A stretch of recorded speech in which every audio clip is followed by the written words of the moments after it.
Dire merci Seigneur au nom de Jésus. Alléluia. Amen. Vous pouvez vous asseoir dans la présence du Seigneur. Amen. J'aurais besoin d'un lecteur, une personne pour m'aider pour la lecture. Amen. Nous allons parler d'un... Le, le titre, au fait, ça sera de l'exhortation de ce soir. Ça sera Attirer l'attention de Jésus. Attirer l'attention de Jésus. Quand nous parlons de attirer l'attention, il y a beaucoup de choses qui peuvent attirer notre attention. Par exemple, euh, quand nous allons acheter, quand nous devons faire un choix d'une voiture, par exemple, euh, il y a, il y a un choix qu'on doit faire. On va se dire, moi je vais acheter telle voiture parce que cette voiture a attiré mon attention parce que elle consomme moins cette voiture et il y a telle fonctionnalité, donc je préfère telle voiture par rapport à telle voiture. Quand on va acheter par exemple un téléphone, on va faire un choix. Il y a parfois un téléphone qui va attirer notre attention. On va dire, moi je préfère plus Samsung parce que iPhone c'est un peu compliqué. Samsung c'est plus simple, c'est facile. Bon, pour ceux qui aiment Samsung. D'autres vont dire, moi je préfère iPhone parce que iPhone c'est plus simple. Je suis habitué avec iPhone, ça attire mon attention. Donc, il y a beaucoup de choses qui peuvent attirer notre attention aujourd'hui, beaucoup. Parfois, quand vous marchez, vous voyez quelque chose, même quand vous allez magasiner, vous allez dans le magasin, il y a parfois des choses, vous voulez acheter quelque chose, mais tu te dis, mais cette chose a attiré mon attention parce que quoi, le prix est moins cher. C'est le prix. Tu vas acheter quelque chose, peut-être, tu vas acheter, exemple, de la tomate, et tu te rends compte qu'il y a de l'autre côté, il y a une tomate, mais il y a le rabais. Qu'est-ce que tu fais? Tu cours vers là où il y a le rabais. Il y a le prix qui a attiré ton attention. Même au niveau des maisons. Quand une personne va acheter une maison, quand ils vont visiter la maison, qu'est-ce qui va se passer? Il va dire, cette maison j'ai visité, j'ai pas aimé, mais cette maison j'ai beaucoup aimé. Pourquoi? Parce que ce qui a attiré mon attention, c'est le sous-sol. Le sous-sol est grand, la cour est grande. Je préfère cette maison par rapport à l'autre maison. Donc, il peut aussi y avoir, qu'est-ce qui peut attirer notre attention? Les habits. Aujourd'hui, quand on va aller faire un choix, aller acheter par exemple un costume, nous allons faire un choix. Et il y a d'autres, ceux qui aiment beaucoup des marques, qu'est-ce qu'ils vont dire? Ils vont dire, moi je préfère telle marque, je préfère telle marque. Pareil pour les chaussures. Donc il y a des choses qui attirent notre attention. Mais aujourd'hui aussi, euh, comme j'ai dit, il y a des voitures qui peuvent attirer notre attention, il y a des maisons, il y a beaucoup de choses qui peuvent attirer notre attention aujourd'hui. Euh, Aujourd'hui aussi, euh, il y a des, il y a des femmes qui s'habillent pour attirer l'attention des hommes. Aujourd'hui, il y a des femmes qui s'habillent pour attirer l'attention des hommes. Je vais vous donner une anecdote. Notre professeur au Congo, il nous racontait, le professeur de lycée, il nous disait, un jour, il est parti, au fait, ils avaient une veillée dans le quartier, et il y avait une jeune fille qui s'était habillée qui s'était pas bien habillée. En fait, elle était habillée avec un but pour attirer l'attention des personnes qu'elle devait trouver à la veillée.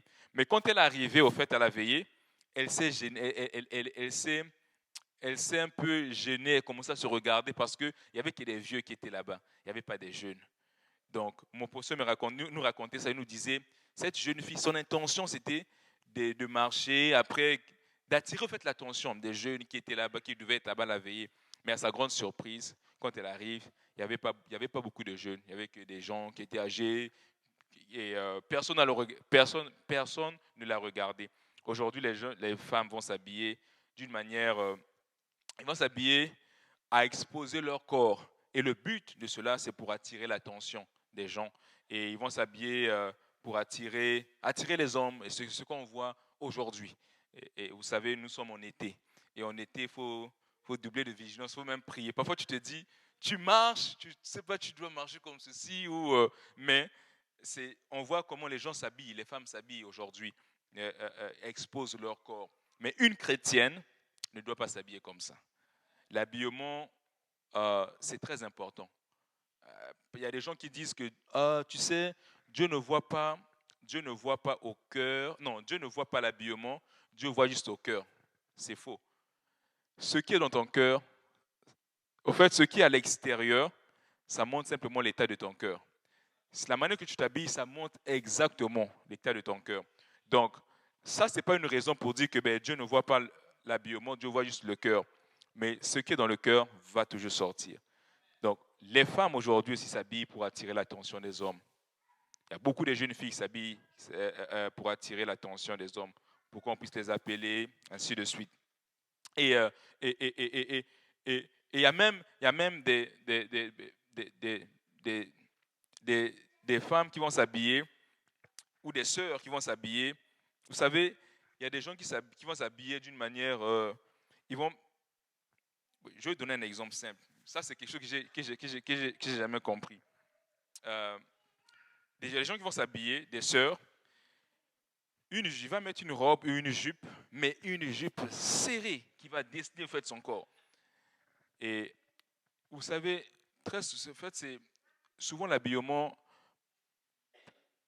Le Seigneur a dit dans sa parole, il a dit que si tu regardes une femme pour convoiter, tu as commis l'adultère dans ton cœur.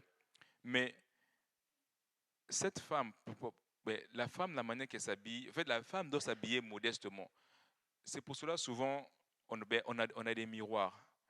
Et parfois, quand une femme qui s'habille mal, elle fait pécher beaucoup d'hommes à l'extérieur, beaucoup.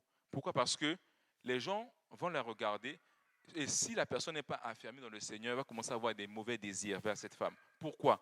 À cause de son habillement. Mais quand une femme s'habille modestement, on la respecte. Il y a vraiment, quand tu vois une personne une femme s'habille modestement, elle est naturelle, il y a vraiment le respect. Mais une femme qui va s'habiller, qui ne va pas s'habiller modestement, parfois il y a d'autres qui vont le faire pour attirer l'attention des hommes. Mais elle va faire pécher beaucoup des hommes. Si elle marche, par exemple, dans la rue de Hochelaga, il y a beaucoup d'inconvertis qui sont là, qui vont la regarder. Elle est en train de faire commettre l'adultère à toutes ces personnes. Pourquoi? Par sa manière de s'habiller.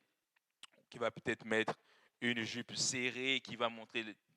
Et aussi, il y a des femmes qui vont même, je ne suis pas contre les femmes, hein, amen. Même, il y a aussi les hommes aussi.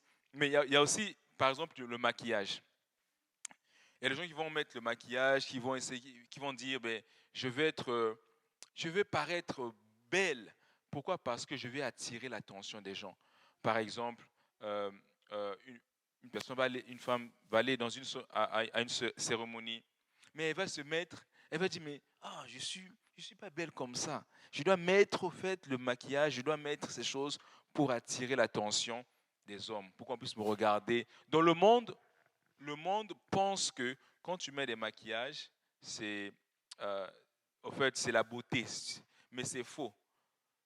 Dieu, de la manière qu'il nous a créés, il nous a créés, quand Dieu a créé l'homme, la Bible dit que tout ce que Dieu a créé, il a vu que c'était bon. Donc, le diable vient tromper à l'être humain pour lui dire qu'écoute, regarde comment tu vieillis même, comment tu peux rester naturel. Et il y a beaucoup de gens qui écoutent à cela et qui commencent à mettre des maquillages.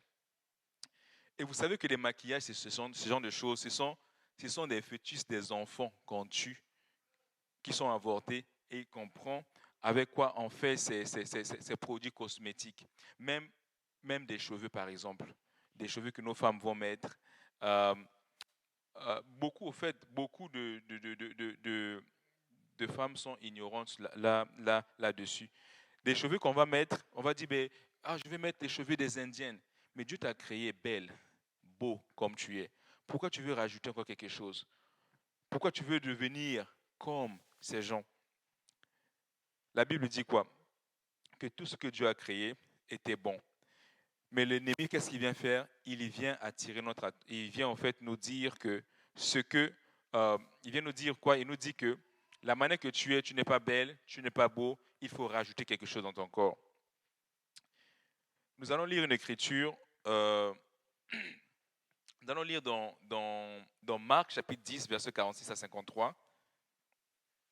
Là, nous allons parler d'attirer l'attention de Jésus. Nous avons parlé des choses qui peuvent attirer notre attention. nous avons parlé de nous, la manière que nous nous habillons. Il y a d'autres qui vont s'habiller pour attirer l'attention de certaines personnes, que ce soit des femmes comme des hommes. Mais nous, ce que nous voulons faire, nous voulons attirer l'attention de Jésus. Nous allons lire une écriture dans Marc chapitre 10, versets 46 à 53. Si une personne peut m'aider dans la lecture. Marc chapitre 10, versets 46 à 53. Ils arrivèrent à Jéricho, et lorsque Jésus en sortit avec ses disciples et une assez grande foule, le fils de Tilmée, Bartimée, mendiant aveugle, était assis au bord du chemin. Ils entendirent que c'était Jésus de Nazareth, et il se mit à crier, « Fils de David, aie pitié de moi. » Plusieurs le reprenaient pour le faire taire, mais il criait beaucoup plus fort, « Fils de David, aie pitié de moi. » Jésus s'arrêta et dit, « Appelez-le. » Ils l'appelèrent, l'aveugle, en lui disant, « Prends courage, lève-toi, il t'appelle. » L'aveugle jeta son manteau et se levant d'un bond, vint vers Jésus. Amen. Jésus prenant la parole. Oui, amen, merci. Donc là, on va parler d'un homme appelé Bartimée. Vous connaissez tous l'histoire de Bartimée. La Bible dit que Bartimée était aveugle. Et là, Jésus était en train de marcher. Nous sommes en train de parler de attirer l'attention de Jésus. Je veux attirer l'attention de Jésus. Bartimée était aveugle.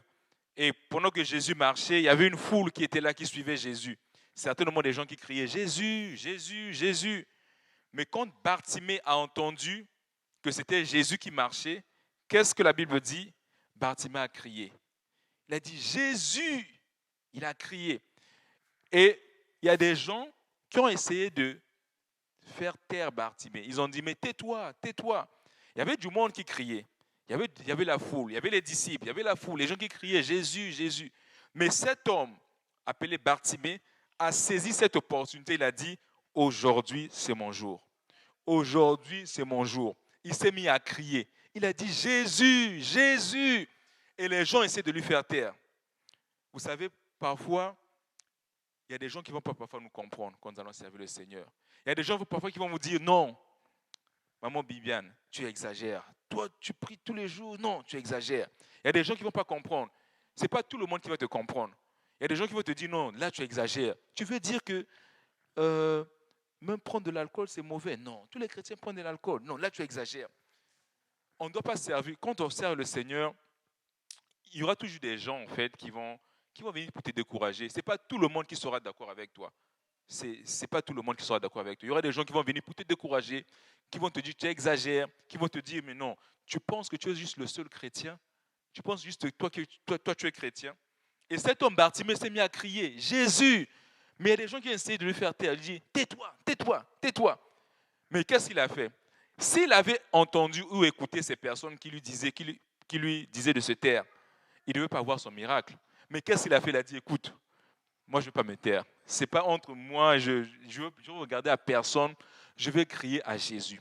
Si les gens parlent ou ils ne parlent pas, ils me disent ceci, cela, moi, je vais crier à Jésus. Aujourd'hui, c'est mon opportunité.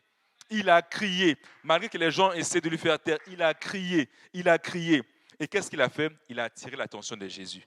Jésus marchait et Jésus s'est arrêté. Peut-être quand Bartimée criait Jésus, c'est sûr qu'il y avait beaucoup de gens qui criaient Jésus. Et Jésus a entendu peut-être, bon, il a dit, bon, je vais continuer à marcher. Mais Bartimée a dit non. Il a crié, Jésus, Jésus. Il s'est arrêté et il a dit, appelez-le. Il y avait beaucoup de gens qui criaient. Mais Jésus s'est arrêté pour un homme. Certainement, il y avait des gens qui criaient Jésus, Jésus.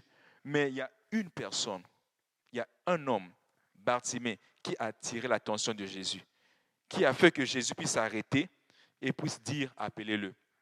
Et quand Bartimée est venu, il a couru. La Bible dit que les gens sont venus le dire, lève-toi, prends courage, il t'appelle. Et il est parti. Et le Seigneur lui demande, qu'est-ce que tu veux que je te fasse? Je veux voir. Et le Seigneur l'a donné la vue. Si Bartimée avait écouté ce que les gens disaient, il ne devait pas voir son miracle. Mais qu'est-ce que Bartimée a fait? Il a fermé ses oreilles sur tout ce que les gens disaient. Il a dit, moi c'est Jésus. moi je vais attirer l'attention de Jésus. Très souvent, nous allons venir dans la maison de Dieu. Nous, quand nous venons à la maison de Dieu, nous venons, c'est vrai, on doit fraterniser, mais nous venons ici parce que nous voulons voir Jésus. C'est parce que c'est lui qui est mort pour nous. Ce n'est pas notre frère ou notre sœur. Parce qu'aujourd'hui, il y a des gens qui sont là, qui sont très intelligents pour décourager. Mais nous sommes ici parce que c'est Jésus qui nous a sauvés. Il n'y a pas notre frère ou notre maman ou notre sœur qui est mort à la croix pour nous. C'est le Seigneur Jésus qui est mort à la croix. La fraternité, c'est bien, mais notre but, c'est le Seigneur. Si nous venons ici, c'est parce que nous voulons voir Jésus. Nous voulons voir Jésus. C'est lui que nous voulons voir. Si nous chantons, si nous prions, nous voulons le faire parce que nous l'aimons. Nous ne faisons pas ces choses pour attirer l'attention des autres, parce qu'il y a des gens qui vont prier, il y a des gens qui vont chanter pour qu'on puisse les voir. Mais nous voulons attirer l'attention de Jésus. Nous voulons chanter pour attirer son attention. Nous voulons louer, danser, courir pour un seul but, pour attirer l'attention de Jésus, pas pour que les autres puissent nous voir. Il y a une autre histoire encore dans les Écritures d'une femme qui a attiré l'attention de Jésus. Dans Luc chapitre 8, versets 42 à 48, Luc chapitre 8, versets 42 à 48, Luc chapitre 8, 42 à 48. Parce qu'il avait une fille unique d'environ 12 ans qui se mourait. Pendant que Jésus y allait, il était pressé par la foule. Or, il y avait une femme atteinte d'une perte de sang depuis 12 ans et qui avait dépensé tout son bien pour les médecins sans qu'aucun ait pu la guérir. Elle s'approcha par derrière et toucha le bord du vêtement de Jésus. Au même instant, la perte de sang s'arrêta. Et Jésus dit, « Qui m'a touché ?» Comme tous s'en défendaient, Pierre et ceux qui étaient avec lui dirent, « Maître, la foule t'entoure et te presse et tu dis, « Qui m'a touché ?» Mais Jésus répondit, « Quelqu'un m'a touché car j'ai connu qu'une force est sortie de moi. » Amen. Wow. Vous voyez, un peu comme Bartimée. Il y avait des gens qui criaient, mais il y a eu un cri de celui de Bartimée qui a attiré l'attention de Jésus. Et là, la Bible nous parle d'une femme qui avait la perte de sang. Pendant que Jésus se dirigeait pour aller guérir la fille, je pense, de Jairus, si je ne me trompe pas, qui était malade, en chemin, pendant qu'elle partait, voici une femme qui avait la perte de sang, ça fait 12 ans. Elle avait dépensé tout son argent chez les médecins, mais elle n'était pas guérie. Mais quand elle a vu Jésus passer, comme un peu Bartimée, elle a dit quoi? Je vais me saisir de cette opportunité. Je vais me saisir de cette opportunité. Et la Bible dit quoi? La femme à la perte de sang, pendant que Jésus passait, c'est sûr que quand Jésus marchait, il y avait des gens qui le touchaient. Jésus, Jésus. Ce n'était pas tout le monde qui le touchait qui était guéri. Les gens le touchaient. Mais cette femme qui avait la perte de sang pendant 12 ans, elle a dit, aujourd'hui c'est mon jour. Je ne sais pas ce qui s'est passé dans son cœur. Peut-être se disait, aujourd'hui, cet homme doit me guérir. Aujourd'hui, je dois faire le tout possible. Je ne dois pas rater cette opportunité. Et la Bible dit quoi? Elle a touché le Seigneur. Pendant que Jésus marchait, elle a touché le Seigneur. Et quand elle a touché le Seigneur, elle était automatiquement guérie. Maintenant, regardez ce que la Bible dit. Quand elle a touché le Seigneur, Jésus s'arrête. Et Jésus dit quoi? Jésus dit, mais qui m'a touché? Et Pierre dit, mais Seigneur, comment tu peux poser cette question et dire qui t'a touché? Il y a du monde qui te touche. Mais Jésus dit que j'ai senti quelque chose qui est sorti de moi. Il y a eu une personne qui m'a touché d'une manière spécifique. Il y a eu une personne qui a attiré mon attention. C'est vrai, Pierre, il y a des gens qui me touchent. Mais ce toucher-là est totalement différent des autres. C'est comme Bartimée. Oui, il y a des gens qui crient Jésus. Mais ce cri-là est différent des autres. Et ce qui a fait que Jésus puisse s'arrêter, ça a attiré l'attention de Jésus. Et cette femme, quand elle a touché le Seigneur, la Bible dit quoi? Elle était guérie. Et quand elle était guérie, Jésus s'arrête, et elle ne pouvait pas se cacher. Et cette femme est venue et le Seigneur lui a dit que tu es guérie. Elle a expliqué son cas et le Seigneur lui dit tu es guérie. La Bible dit au verset 45, Jésus dit, qui m'a touché? Comme tous s'en défendaient, Pierre et ceux qui étaient avec lui dirent, Maître, la foule t'entoure et te presse, et tu dis, qui m'a touché? Mais Jésus répondit, quelqu'un m'a touché. Pierre pouvait se dire, mais attends, il y a un problème. Seigneur, il y a du monde qui te touche. Mais comment tu peux dire qui m'a touché? On est nombreux ici, il y a du monde, il y a la foule, Seigneur. Mais Jésus dit, quelqu'un m'a touché, car j'ai connu d'une force était sortie de moi. La Bible dit, verset 47, la femme se voyant découverte, vint toute tremblante se jeter à ses pieds et déclara devant tout le peuple pourquoi elle avait touché et comment elle avait été guérie à l'instant. Vous voyez, il y avait peut-être des gens qui étaient malades qui touchaient Jésus, mais s'ils étaient guéris, non. Ils touchaient. Mais cette femme a dit, je vais attirer l'attention de Jésus. Aujourd'hui, c'est mon jour. C'est pour cela que Jésus a dit que c'est vrai, il y a des gens qui me touchent. Mais ce toucher-là, c'est différent. C'est vrai, il y a des gens qui crient Jésus. Mais ce cri de Bartimée est différent. C'est ce que nous voulons faire. Nous voulons attirer l'attention de Jésus. Quand nous allons à l'église, nous devons avoir cela dans notre pensée. Je veux attirer l'attention de Jésus. Je veux adorer le Seigneur. Même dans l'adoration, je veux attirer son attention. La manière que je prie pas pour être vu des hommes. Je ne prie pas pour qu'on puisse m'applaudir, mais je prie pour que je puisse réjouir le cœur du Seigneur. Je prie pour que je puisse attirer son attention.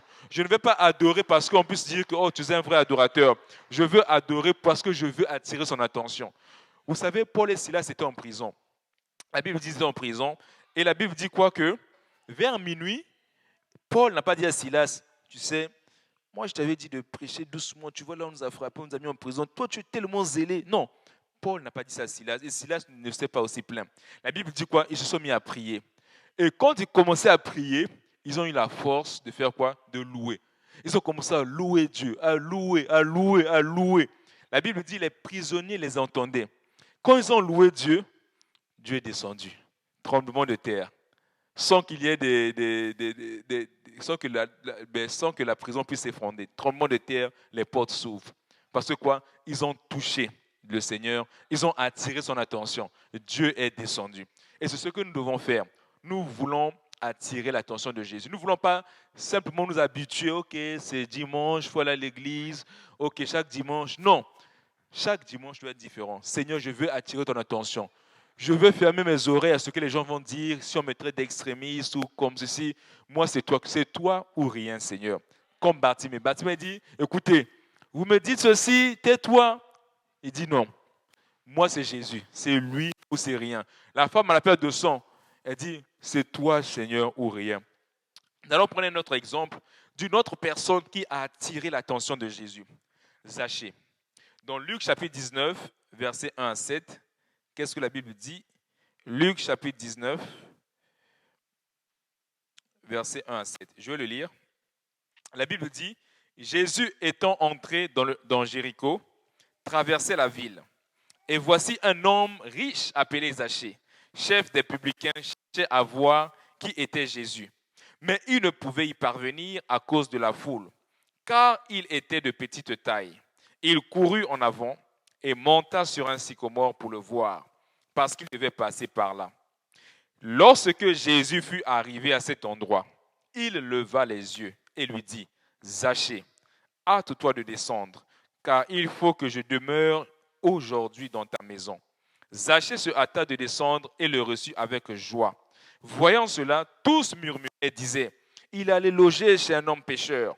Mais Zachée, se tenant devant le Seigneur, lui dit, voici Seigneur, je donne aux pauvres la moitié de mes biens, et si j'ai fait tort de quelque chose à quelqu'un, je lui rends le quadruple.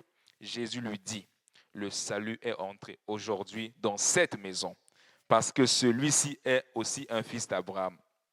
Car le Fils de l'homme est venu pour chercher et sauver ceux qui étaient perdus. Waouh! Vous voyez un peu cette histoire d'un homme appelé Zachée. La Bible nous dit, Jésus devait passer sur ce chemin. Zachée, le sachant, qu'est-ce qui s'est passé? Il n'a pas dit, mais la Bible dit que Zachée était de petite taille. Mais ça ne l'a pas empêché. Parce que quoi? Il avait cette soif. un peu comme Bartimée. Les voix, les cris des personnes n'ont pas empêché, comme un peu la femme qui avait la peur de sang. Sa taille ne l'a pas empêché d'aller jusqu'au bout. Qu'est-ce que la Bible dit? Que Zachée était de petite taille. Il pouvait se dire que, oh, tu vois, bon, il y a du monde, je suis court, je ne vais jamais le voir. Il a cherché un moyen. Il a dit, non, aujourd'hui, là, je dois voir Jésus. Et la Bible dit quoi? Zachée est monté sur un sycomore, un arbre, un sycomore. Il est monté là. Pourquoi? Parce qu'il voulait le voir. Je crois que s'il n'y avait pas un arbre, Zachée voulait chercher un autre moyen. Ô peuple de Dieu, si nous pouvons avoir cette soif pour dire que si ma voiture est en panne, je vais quand même aller à l'église, je veux utiliser le transport en commun. S'il n'y a pas le transport en commun, si ce n'est pas loin, je vais marcher. S'il y a des vélos, je vais prendre les vélos, je vais aller à l'église. Il faut que nous puissions arriver à cet endroit où on ne puisse pas avoir des choses qui va nous empêcher, après nous allons dire que oh, ok, ma voiture ne marche pas, donc je ne viens pas à l'église. Oh, ok, bon, j'ai tel souci, je ne viens pas à l'église. Non, Zachée, ce n'était pas un obstacle, en fait. Zachée pouvait se dire que je ne vais pas voir parce que je suis court de taille, bon, je reste là. Non, il a dit, je veux le voir. Même si je suis court, je vais chercher un moyen. Je vais faire le tout possible de le voir. Et la Bible dit, Zachée monte sur un sycomore, sur le sycomore. Et quand il monte là, c'est sûr, quand Jésus marchait, il y avait du monde qui appelait, qui disait Jésus, Jésus. Peut-être, il y avait peut-être des gens qui étaient peut-être montés sous les arbres, qui peut-être criaient Jésus. Mais pourquoi Jésus s'est arrêté juste là où était Zachée? Pourquoi Jésus s'est arrêté quand il passait?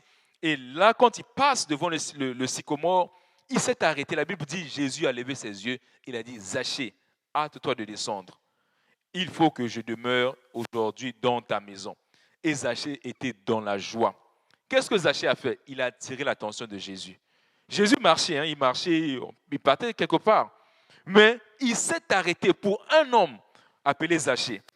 Un homme qui avait soif de le voir. Un homme qui n'a pas laissé sa taille être comme un obstacle pour qu'il ne puisse pas voir le Seigneur. Un homme qui a dit, je vais chercher un autre moyen, même si je suis court de taille. S'il y a un autre moyen, moi, je veux voir Jésus. Il faut que ce Jésus-là s'arrête là où je suis. Je dois vraiment le voir. Et Jésus le savait. Jésus savait exactement ce qui se passait dans le cœur de Zachée. Et Jésus, quand il marchait, il s'est arrêté. Il a levé les yeux, il a dit, Zachée, lève-toi, Zachée, hâte-toi de descendre. Je dois demeurer dans ta maison aujourd'hui.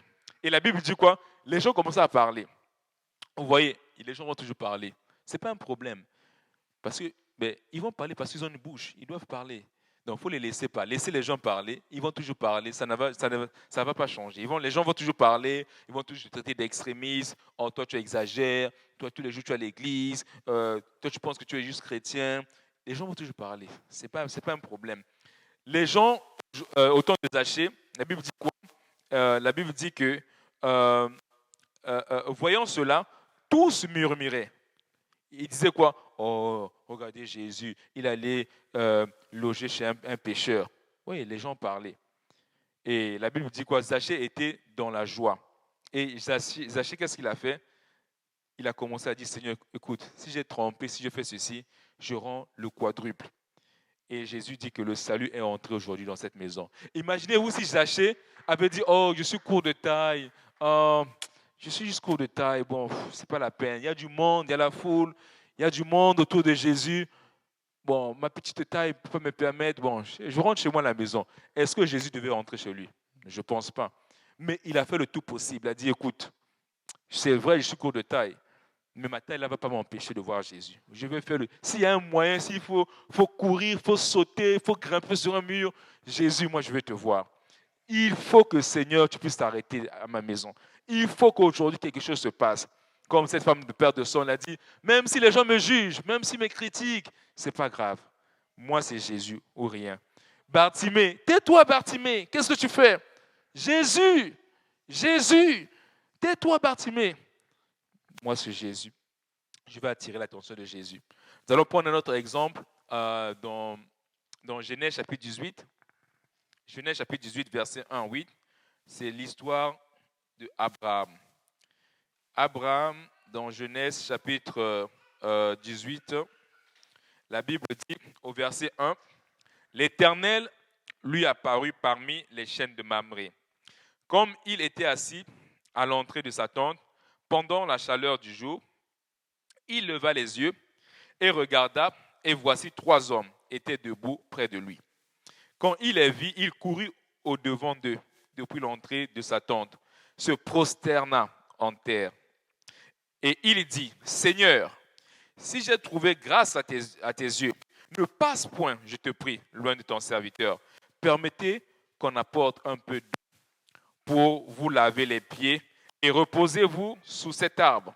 J'irai prendre un morceau de pain pour fortifier votre cœur, après quoi vous continuerez votre route.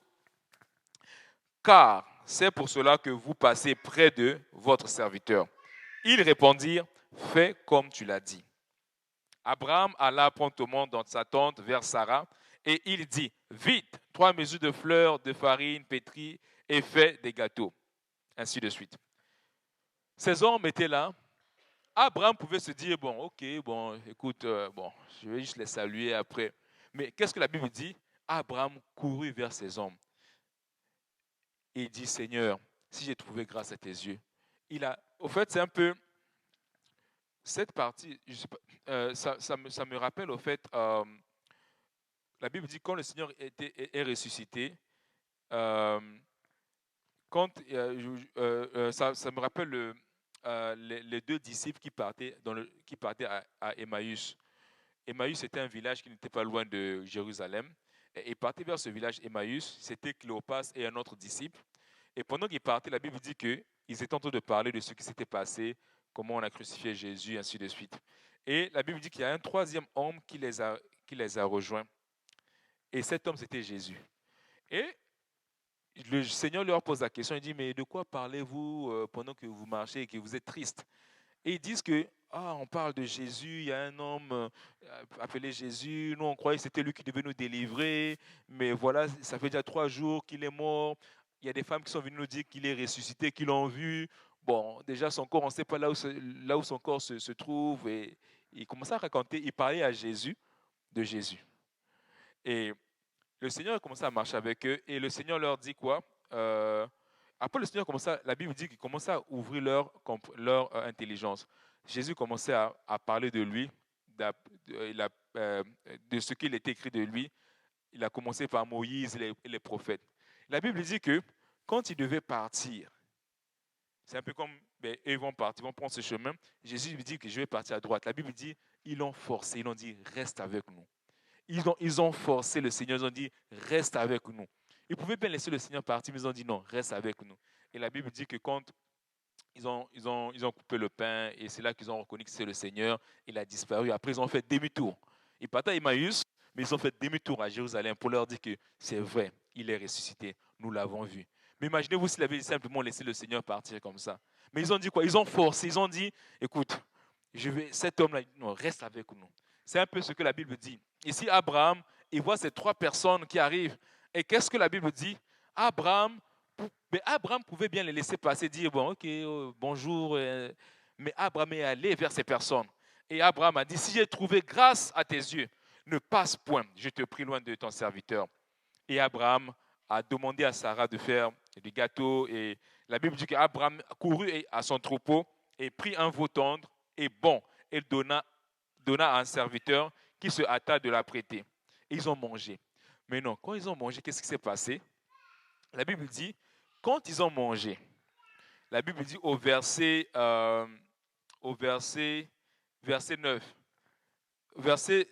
la fin du verset 8, et ils mangèrent. Verset 9. Alors ils lui dirent, où est Sarah ta femme? Vous voyez, il répondit, elle est là, dans la tente. L'un d'entre eux, donc l'un d'autre des 3, l'un d'entre eux dit, je reviendrai vers toi à cette même époque. Et voici, Sarah, ta femme, aura un fils. Vous voyez, si Abraham avait simplement laissé ces personnes en disant, ok, bon, c'est des personnes, c'est vrai, ils sont spéciales, mais bon, bonjour, bon. Mais qu'est-ce qu'Abraham a fait? Il a attiré l'attention de ces personnes. Il a dit, écoute, Seigneur, ne passe pas loin de ma maison, reste avec moi. Il a un peu fait comme ses disciples. Cléopas et leurs disciples, qui ont dit au Seigneur, reste avec nous, reste avec nous. Et ils ont attiré l'attention du Seigneur. Et c'est ce que Abraham a fait. Abraham a attiré l'attention du Seigneur. Abraham a dit, Seigneur, ne passe pas loin de ma maison. Ne passe pas loin de ma maison. Mais entre, qu'on puisse préparer quelque chose pour vous. Amen. Et la Bible dit par la suite qu'il a prononcé la parole. Il dit qu'à cette même époque, l'année prochaine, ta femme, Sarah, va avoir un enfant. Et j'aimerais juste insister sur, nous devons prendre soin de nos pasteurs. Nous avons prié avant de commencer pour nos pasteurs. Nous devons prendre soin de nos pasteurs. Nous devons prier pour nos pasteurs. Nous devons prier pour nos pasteurs. Nous devons prendre soin de nos pasteurs. Vous savez, aujourd'hui, on vit dans un monde où les gens sont tellement centrés sur eux-mêmes que parfois, quand tu vas voir un serviteur de Dieu venir leur rendre visite, oh, le pasteur est encore venu. Ah, bon, non, ça doit être vraiment une joie pour nous quand nous recevons un serviteur de Dieu. Nous devons prendre soin de nos pasteurs. Nous devons prier pour eux. Prions pour eux chaque jour. C'est très important. Vous savez, ce n'est pas évident. Regardez un peu Moïse. Si on prend un peu l'exemple de Moïse, diriger presque 2 millions de personnes, ce n'était pas évident. Ça demande de la sagesse, ça demande pas. Nous devons les supporter. Nous devons être là pour eux. Nous devons les écouter. Quand ils nous disent quelque chose, nous devons être là pour eux. Et nous devons vraiment prier beaucoup pour eux. Nous devons vraiment être là à leur service. Je vais prendre un exemple dans les Écritures. Comment c'est très important. Quand nous prenons soin des serviteurs de Dieu, Dieu va nous bénir. Si nous prenons soin des serviteurs de Dieu, Dieu va nous bénir. Si quelqu'un peut lire dans 2 Rois chapitre 4, verset 8. 2 Rois chapitre 4, verset 8. 2 Rois chapitre 4, verset 8. Un jour, Élisée passait à Sunem. Il y avait là une femme de distinction qui le pressait d'accepter à manger. Et toutes les fois qu'il passait, il se rendit chez elle pour manger. Elle dit à son mari, « Voici, je sais que cet homme qui passe toujours chez nous est un homme saint, est un saint homme de Dieu. » Amen. C'est bon, merci beaucoup. Donc là, juste pour paraphraser, ça nous parle d'une femme, une Sunamite. Et cette femme, vous voyez que le prophète passait tout le temps devant, peut-être chez elle, pas loin de chez elle.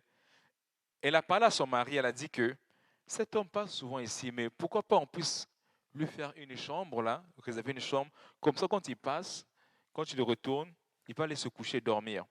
Et ils ont fait cela.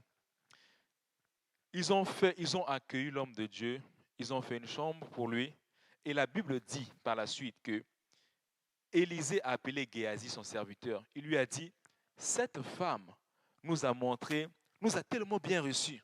Cette femme nous a bien accueillis. Elle est serviable. Mais Élisée dit, qu'est-ce qu'on peut faire pour elle? Qu'est-ce qu'on peut faire pour elle?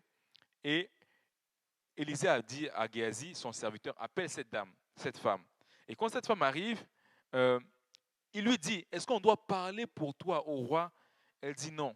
Mais Élisée dit, qu'est-ce que je peux bien faire pour cette femme? Et Géasi dit que cette femme, elle est avancée en âge, mais elle n'a pas d'enfant. Et Élisée a prononcé la parole sur cette femme. Elle a dit que tu vas avoir un enfant. Et c'est cette parole qui s'est accomplie. Pourquoi? Parce que cette femme a pris soin de l'homme de Dieu. Cette femme a pris soin, était très, très serviable envers l'homme de Dieu, Élisée. Et quand Élisée a ouvert sa bouche, c'est la bénédiction qui est sortie. Nous allons prendre un autre exemple. Dans 1 Roi, chapitre 17, verset 8, ça parle de Élie. 1 Roi, chapitre 17, verset 8. Je vais le lire. La Bible dit dans 1 Roi, chapitre 17, verset 8, « Alors la parole de l'Éternel lui fut adressée. Lève-toi, va à Sarepta, qui appartient à Sidon, et demeure là. Voici, j'ai ordonné à une femme veuve de te nourrir. » Il se leva et il alla à Sarepta. Comme il alla à l'entrée de la ville, voici, il y avait une femme veuve qui ramassait du bois. Il appela et dit, Va me chercher, je te prie, un peu d'eau dans un vase, et afin que je boive. Et elle alla en chercher, il l'appela de nouveau et dit, apporte-moi, je te prie, un morceau de pain dans ta main. Et elle répondit, l'Éternel ton Dieu est vivant, je n'ai rien de cuit. Je n'ai qu'une poignée de farine dans un pot et un peu d'huile dans une cruche. Et voici, je ramasse 2 morceaux de bois. Puis je rentrerai et je préparerai cela pour moi et pour mon fils. Nous mangerons, après quoi nous mourrons. Mais qu'est-ce que Élie lui a dit?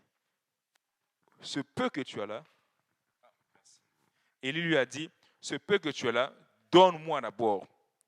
Élie lui dit, ne crains point. Rentre, fais comme tu as dit, seulement prépare-moi d'abord avec cela un petit gâteau, et tu me l'apporteras, tu en feras ensuite pour toi et ton fils.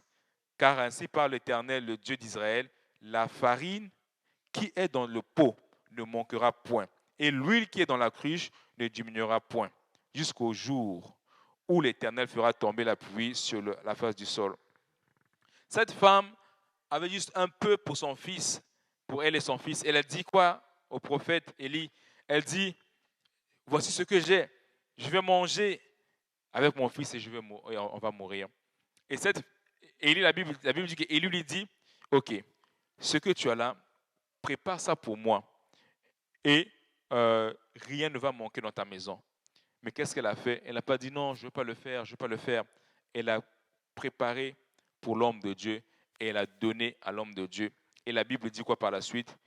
Elle a manqué de rien. La Bible dit que la farine qui était dans le pot n'a pas manqué. Même l'huile qui était dans sa cruche n'a pas diminué. Pourquoi j'ai pris ces exemples? C'est pour nous montrer que nous devons prendre soin des serviteurs de Dieu. Nous devons prier, beaucoup prier pour eux. Nous devons les recevoir avec joie. Et nous avons des exemples ici des personnes qui l'ont fait. Et quand le serviteur de Dieu ouvre sa bouche, c'est la bénédiction qui sort. Comme pour Élisée, quand il a parlé, il a dit que cette femme va mettre au monde. Comme Élie, il a dit que c'est vrai, tu as juste ce peu-là, tu me donnes, je mange. Il dit que la farine ne veut pas manquer dans ce pot, l'huile ne veut pas manquer dans cette ruche. Nous devons prendre soin des serviteurs de Dieu, nous devons prier pour eux, nous devons être là pour eux, nous devons les soutenir, que ce soit dans nos prières financièrement. Nous devons vraiment être là pour les serviteurs de Dieu. Nous devons vraiment beaucoup prier pour eux. Ils en ont besoin. Ils ont vraiment besoin de nos prières. Ils ont vraiment, vraiment, vraiment besoin de nos prières. Mais au-dessus de tout cela, nous voulons attirer l'attention de Jésus. Nous voulons que même quand nous servons un serviteur de Dieu, quand nous sommes là, nous le faisons parce que, Seigneur, je le fais pour toi, c'est ton serviteur, je le fais pour toi. Seigneur, je vais à l'église pour te louer, te chanter, mais je ne veux pas le faire pour attirer l'attention des gens, mais je veux le faire pour attirer ton attention. Seigneur, je veux contribuer. Je ne le donne pas parce que je veux attirer, pour que les gens puissent voir, oh, il a donné une grosse somme. Non, je le fais parce que c'est toi que je le fais pour toi. Seigneur, si je veux jouer aux instruments, je le fais pas parce pour qu'on puisse me dire, oh, tel frère, telle sœur, tu joues très bien. Après, je puisse dire, non, le Seigneur est bon. Je suis content au moins. Oh, le Seigneur est bon, le Seigneur est bon. Non, Seigneur, je veux le faire pour toi. Tout ce que je veux faire. La Bible dit quoi? Paul dit, tout ce que vous faites, que ce soit en parole, en action, faites-le pour le Seigneur Jésus-Christ. Et c'est ça que ça doit être notre attitude. Je veux attirer l'attention de Jésus. Je vais à l'église, peu importe ce que les gens vont dire de moi, me traiter d'extrémiste, moi, je veux attirer l'attention de Jésus. Je veux prier pour attirer son attention. Il faut que, Seigneur, cette situation, tu dois me parler. Seigneur, je veux attirer ton attention. S'il faut courir pour attirer son attention, je vais courir. S'il faut marcher pour attirer son attention, je vais marcher. S'il faut faire quelque chose pour attirer son attention, Seigneur, je veux le faire. Mais je veux attirer l'attention de Jésus. Je veux fermer mes oreilles aux critiques. Je vais fermer mes oreilles à tout ce que les gens vont dire de moi, me traiter d'extrémiste. Je ne veux pas regarder à cela. Moi, ce que je veux être comme Zachée. Seigneur, il faut que tu rentres dans ma maison. Je vais être comme cette femme à la perte de sang. Seigneur, aujourd'hui c'est mon jour, tu dois me toucher. Peu importe ce que les gens veulent me dire, ils vont me traiter de que ceci, ma famille, ainsi de suite, d'extrémiste. Seigneur, c'est toi ou rien. Bartimée, oh, tu cries trop, tu parles trop, toi tu exagères dans ton adoration. C'est vrai, j'exagère, mais je ne le fais pas pour toi, parce que tu n'es pas mort pour moi à la croix, je le fais pour le Seigneur Jésus-Christ, parce que c'est lui qui est mort pour moi à la croix. Oh, toi tu fais ceci, tu exagères. Je ne le fais pas pour l'homme, mais je le fais pour cet homme, Jésus, le Dieu vivant. Je le fais pour mon Dieu, le Seigneur Jésus-Christ, parce que c'est lui qui est allé à la croix pour moi. Donc, fermons nos oreilles aux critiques. Les gens vont toujours parler. Les gens vont te traiter d'extrémiste. Tu vas chaque dimanche à l'église, qu'est-ce que tu veux montrer? Tu pries trop, tu exagères. Mais nous voulons attirer l'attention de Jésus. Nous ne voulons pas être des chrétiens. Amen, Alléluia, Amen. Que la paix du Seigneur, Amen. Non, nous voulons être des chrétiens dynamiques. Seigneur, je veux que quelque chose se passe. Je veux attirer ton attention. Je veux danser. Même si on se moque de moi. Vous voyez, David, la Bible dit quoi? David, quand l'arche est revenue, il a dansé. La Bible dit que sa femme lui a méprisé. Mais il ne dansait pas pour les hommes. Il dansait parce que la présence de Dieu était revenue. Il a dansé, il a dansé. Sa femme l'a méprisé dans son cœur. Elle a dit, comment un roi peut danser comme ça? Quand nous dansons, nous devons danser pour le Seigneur. C'est vrai, il y a des gens qui vont te dire que toi, tu exagères. Ah, il dit, ces personnes-là, ils exagèrent. C'est vrai, on exagère. Mais écoute, on ne le fait pas pour toi. Tu n'es pas là à la croix pour nous, on le fait pour le Seigneur. Parle, dis, au fait, les gens vont parler, laisse-les parler. Ils ont une bouche, ils vont parler. Laisse-les parler, mais nous, on veut faire ça pour le Seigneur. Je veux courir pour le Seigneur. Même si on me dit, non, toi, tu cours, mais on ne te comprend pas, il faut rester tranquille. Toi, tu exagères. Parfois, tu dis Amen fort. Écoute, Amen, hein, je ne le dis pas pour toi. Moi, j'affirme la parole qui a été prêchée. Je le dis pour le Seigneur. Et c'est ça, vraiment, ça doit être notre attitude. Je veux attirer l'attention de Jésus. Quand je vais à l'église, je veux attirer l'attention de Jésus. Quand je vais prier, réunion de prière, je veux prier pour attirer son attention. Seigneur, c'est entre moi et toi. Je ferme mes oreilles sur les critiques. Je ferme mes oreilles sur tout ce que les gens peuvent dire. Seigneur, c'est entre moi et toi. Amen. Nous allons nous lever, nous allons prier le Seigneur. Alléluia. Alléluia. Nous allons prier ensemble le Seigneur et nous allons prier et dire, Seigneur, on va dire, je vais attirer l'attention de Jésus. Seigneur, c'est entre toi et moi. Je vais fermer mes oreilles aux critiques. Je vais fermer mes oreilles à tout ce que les gens peuvent dire, me traiter d'extrémiste. Seigneur, c'est entre toi et moi. C'est comme Zachée qui a dit, qui a cherché à voir Jésus. C'est comme cette Bartimée. Les gens l'ont fait taire, l'ont cherché de le faire taire. Mais il a dit, écoutez, parlez comme vous voulez. Je vais continuer encore à crier Jésus. Parlez comme vous voulez. Je vais encore continuer à adorer. Parlez comme vous voulez. Je vais encore continuer à le servir. Parlez comme vous voulez. Je vais encore continuer à être là présent dans les réunions de prière. Parlez comme vous voulez. Je vais encore continuer à aller à l'église. Je vais encore continuer parce que je le fais. Parce que je ne le fais pas pour vous. Je le fais parce que il m'a aimé le premier. Je l'aime parce qu'il m'a aimé le premier. Et c'est lui qui est allé à la croix. Et c'est lui qui m'a délivré de la puissance du péché. C'est lui qui m'a sauvé, qui m'a restauré. Je veux le faire pour lui. Je veux le faire pour lui. Peut-être tu nous regardes, tu te dis, mais c'est vrai, mais comment je peux faire pour aussi, moi aussi, je veux attirer l'attention de Jésus. Je veux vraiment aussi que le Seigneur puisse vraiment s'arrêter, je veux attirer son attention. Pierre, la Bible dit que, accorde-moi juste 3 minutes encore pour clôturer. Pierre, la Bible dit que quand le Seigneur, le jour de la Pentecôte, Pierre a prêché la parole de Dieu, les gens ont été touchés dans leur cœur. Ils ont dit, qu'est-ce que nous devons faire? La Bible dit, Pierre leur a dit, repentez-vous et que chacun de vous soit baptisé au nom de Jésus-Christ pour le pardon de vos péchés. Et vous recevez quoi? Le don du Saint-Esprit. Peut-être tu es là, tu te dis, mais qu'est-ce que je dois faire? Moi aussi, je veux attirer son attention. Je veux aussi vraiment, je veux le connaître, je veux vraiment le servir, je veux m'impliquer. Seigneur, qu'est-ce que je dois faire? Vous savez, la Bible, quand on lit le Nouveau Testament, les disciples ou les apôtres ont toujours, partout là où ils allaient, ils prêchaient ce message d'espoir, qui est quoi le message de l'Évangile? Le message de l'Évangile, le message d'espoir. Ils prêchaient l'Évangile partout là où ils allaient.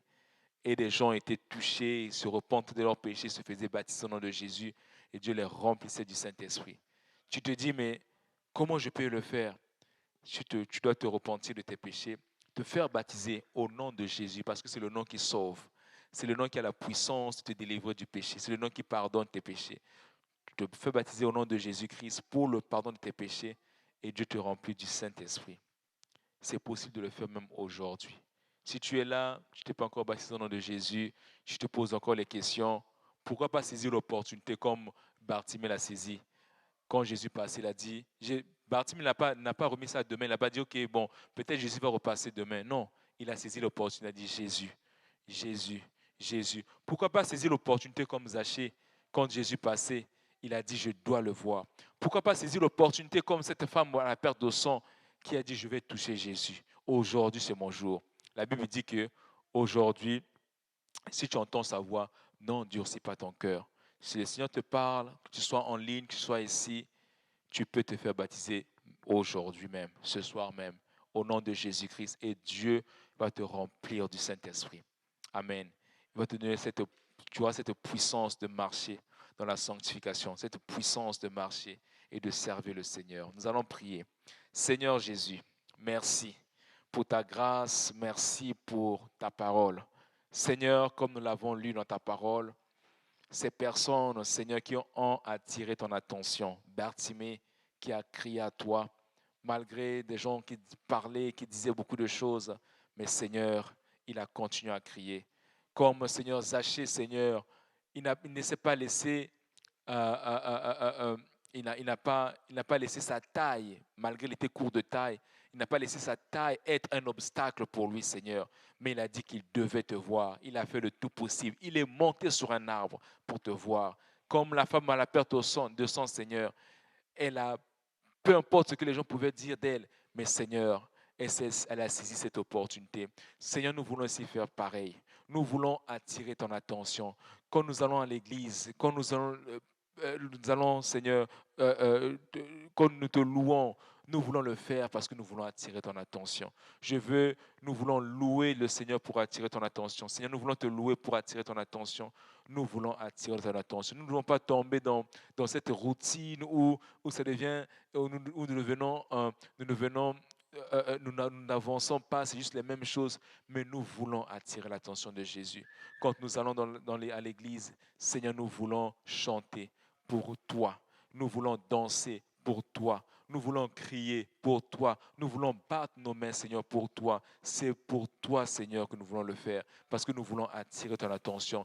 Parce que c'est toi qui es mort tu es mort pour nous, Seigneur. Tu as payé le prix, Seigneur. Nous voulons attirer l'attention. Seigneur Jésus, pardonne-nous toutefois où nous sommes tombés dans cette routine, où c'était juste des choses qu'on a pris pour acquis. Mais Seigneur, nous voulons nous réveiller et prier pour attirer ton attention. Pardonne-nous, Seigneur, si nous avons écouté, Seigneur Jésus-Christ, à des critiques et qui a fait que nous ne puissions plus prier comme avant, ou des gens qui ont dit des choses, Seigneur, qui a fait que nous étions découragés parce que nous avons entendu des critiques.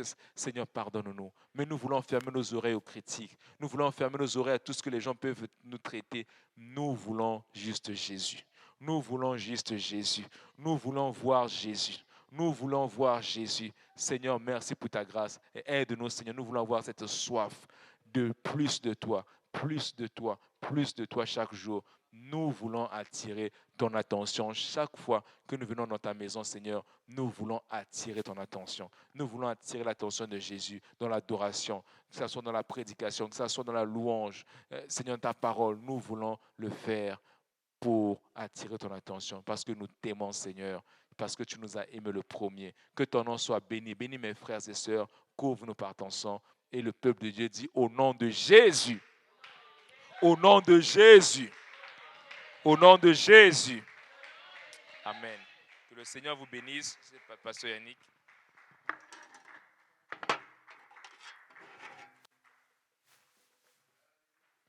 Alléluia. Alléluia. Regarde ton main, tu dis, je veux attirer l'attention du Seigneur Jésus. Le frère Mouraya a parlé d'un sujet que je méditais aujourd'hui même et puis récemment. Et ça revenait régulièrement. Il disait ceci, nous devons prier pour nos pasteurs. Amen. Et puis j'ai pensé à quelque chose. Vous savez que moi j'aime faire beaucoup de recherches. Amen. À un moment, frère Simplice, et on dit que toi tu as cherché ça. J'ai cherché ça. J'ai essayé de voir tous les grands sportifs qui réussissent le plus. J'ai vu que tous sont soumis à quelqu'un. tous ont été dirigés à quelqu'un. Messi, un des plus riches, des plus trucs, il est marié, ça fait longtemps. Et avant d'être marié, qu'est-ce que avez-vous lu dans les journaux?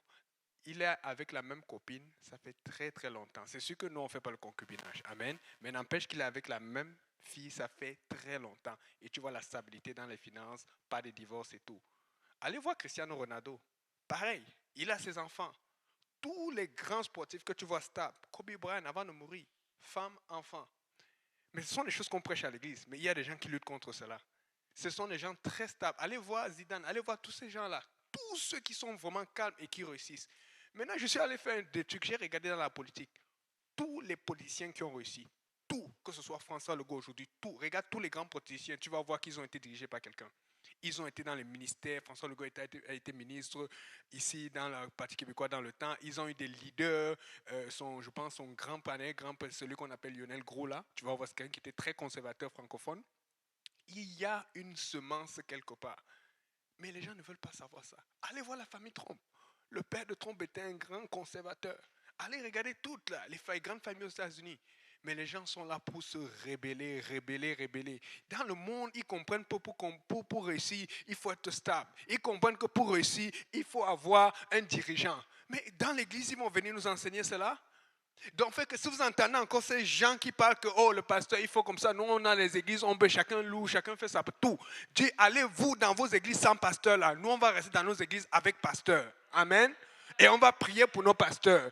Amen. On a nos pasteurs qui nous bénissent et qui prient pour nous. Et le pasteur Graham, le pasteur Kaosi, le pasteur Benji, ainsi de suite, etc.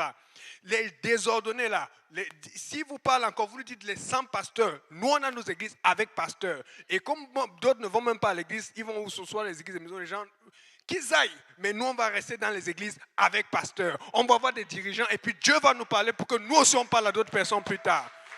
Nous, on n'est pas des désordonnés.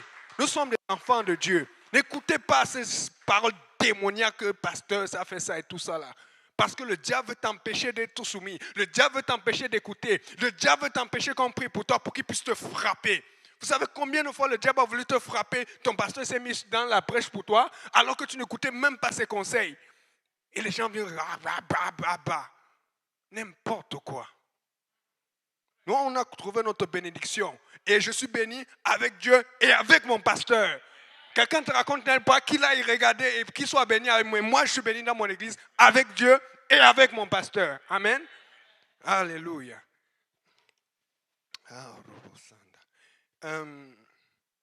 Frère Moya dit, il faut attirer l'attention du Seigneur. Amen. Juste apporter un autre verset. Il a donné vraiment de très bons versets. Jean 9, verset 24. Vous savez, l'aveugle qu'on avait guéri là. Amen. Qui était aveugle. Là, maintenant, les pharisiens sont fâchés parce qu'ils donnaient gloire à Dieu. Et là, ils s'en foutaient. Il dit, je vais attirer l'attention du Seigneur. Il vient dans le verset 24, il dit ceci. Les pharisiens appelaient une seconde fois l'homme qui avait été aveugle et lui dit, donne gloire à Dieu. Nous savons que cet homme est un pécheur. Vous regardez ce que l'aveugle répond. Tout le monde avait peur. Personne, parce que les pharisiens, c'était les grands, les clergés dans la synagogue. Ils devaient te chasser. Lui, il s'en foutait, il avait trouvé le vrai Dieu. Il avait trouvé sa vraie église. Amen. Il dit, si les pécheurs, je ne sais pas, parce qu'ils ne connaissent pas encore Jésus. Tu as besoin de connaître Jésus. Amen. Mais ça prend le temps. Étude biblique, enseignement. Mais le problème, c'est qu'il savait ce que Jésus avait fait pour lui. Si tu sais ce que Jésus a fait pour toi, c'est déjà ça. C'est déjà bien commencé. Défends Jésus. Amen. Attire son attention. Regardez bien. Il dit, si les pécheurs, je ne sais, je ne sais. Et il dit, regardez bien dit. Je vous l'ai déjà dit. Il répondit, si les péchés, je ne sais pas. Mais je sais une chose. C'est que j'étais aveugle et que maintenant, je vois. Vous savez, le diable est fâché parce que Dieu a fait quelque chose dans ta vie. Il va tout faire pour que tu oublies. Écoutez, moi, je sais d'où je viens. Je ne vais jamais oublier. Je sais d'où je viens. Parce que tous les jours où je passe, que ce soit sur Facebook, que ce soit ailleurs, tous les jours, hier encore, je sortais d'une étude, quelqu'un m'appelle. Il a fallu que j'aie fait un ministère pour empêcher les gens de tomber dans les griffes de Satan. Tous les jours où je passe, je dis même pas un, je dis tous les jours, je vois les gens qui sont dans les cordes de Satan. Je dis, Seigneur, j'étais là-dedans. Tu m'as sorti. Je ne retourne pas là-dedans. Donc, qu'on ne vient pas me raconter que non, j'étais aveugle et maintenant je vois. Lui, il était peut-être aveugle physiquement. Moi, j'étais aveugle spirituellement. Maintenant, je vois. Oh Seigneur, vous ne savez pas la grâce que nous avons. Les gens sont là, ils vous critiquent, ils prient. Ils aimeraient être comme nous. Nous sommes libres. Nous ne sommes plus esclaves du péché. Et nous sommes en train de travailler pour libérer d'autres personnes du péché. Et le diable, il est fâché pour cela. Et il va se fâcher comme il veut. Amen. Avec ses enfants. Mais nous sommes les enfants de Dieu. Amen. Alléluia. Et ils font tout, ils se fâchent. Et après, vous pouvez lire par la suite. Quand il a attiré l'attention, Jésus l'a trouvé, il a dit, ok, va, ne pêche plus. Cherche maintenant Dieu. Amen. Attire l'attention du Seigneur. Attire l'attention du Seigneur pour toi, mais attire l'attention du Seigneur pour quelqu'un aussi. Quelqu'un a besoin de connaître le Seigneur. Amen. On va prier une dernière fois. Frère Saint-Pierre va conclure et bénir pour le repas. Amen. Alléluia. Prions pour le Seigneur. Papa, nous te bénissons, nous te rendons grâce encore une fois, Papa, pour cette opportunité que tu nous as donnée, Seigneur, de venir devant toi, Seigneur, avec tout ce que nous avons, le souffle de vie que tu as mis en nous, Seigneur. Merci pour ces paroles, Seigneur. Je prie, Papa, pour l'homme de Dieu qui a apporté la parole, Seigneur. Papa, que ta main soit sur lui, que ta main soit sur dans tout ce qu'il entreprendra, Seigneur, dans tous ses projets, Seigneur, dans tous ces biens que tu as mis à sa disposition. Papa, que ta main soit sur aussi sur son souffle de vie, éternel Dieu de gloire, qu'il ait longue vie encore, Papa, que tu l'utilises puissamment pour ton œuvre, Seigneur. Papa, qu'il ne ferme pas les yeux, Papa, que tu ne l'utilises encore, Seigneur. Éternel Dieu de gloire, agis. Souviens-toi de sa famille. Papa, sur nous tous, enfin, Seigneur. Je prie, Papa, que ton esprit repose, Seigneur. Papa, rencontre chacun de nous à son lieu de besoin, Papa. Et agis encore, Seigneur. Fais-nous voir l'essentiel de cette vie, Seigneur. De te connaître et de demeurer en toi, Seigneur. Alléluia. Et d'éviter, Seigneur, toute œuvre, Papa, du malin, Seigneur. Rends-nous sensibles, Papa, à ton appel. Rends-nous sensibles, Papa, à ton œuvre, Seigneur. Même quand nous tombons, Seigneur, donne-nous la force de nous relever et de chasser l'ennemi hors de nous, Seigneur, et d'avancer avec la joie et la paix. Donne-nous de te connaître. Donne-nous, Seigneur, de connaître notre identité, Seigneur, et d'être fiers de cela, Seigneur. Agis encore pour la gloire de ton nom, Seigneur. Répare les brèches, Seigneur. Aide-les, Papa, à continuer encore leur marche. Bénis et sanctifie la nourriture. Bénis les mains qui l'ont fait et les mains aussi qui prendront part, Seigneur. Quand nous allons quitter ces lieux, Seigneur, bénis ce lieu, que chaque jour, chaque instant, Papa, chaque homme qui entre en ce lieu ou qui passe devant, oh, que ton esprit les touche. Renverse les fondements, Seigneur. Renverse tout ce qui ne collabore pas, Papa, à ton nom, Seigneur. Parce que ta parole dit qu'aux mentions de ton nom, Seigneur, tout genou fléchit. Tout genou fléchit. Et je ne crois pas que, Seigneur, il y a un genou plus raide et plus fort que ton nom, Seigneur. Non, parce que c'est toi qui as la victoire. Au nom de Jésus. Alléluia. Je proclame la victoire. Amen. Amen. Amen. Alléluia. Soyez bénis. Il y a une bonne nourriture qui est servie en arrière. Ne partez pas sans prendre quelque chose. Bonne soirée à tout le monde. Et puis, bon voilà. Et mardi prochain. Amen.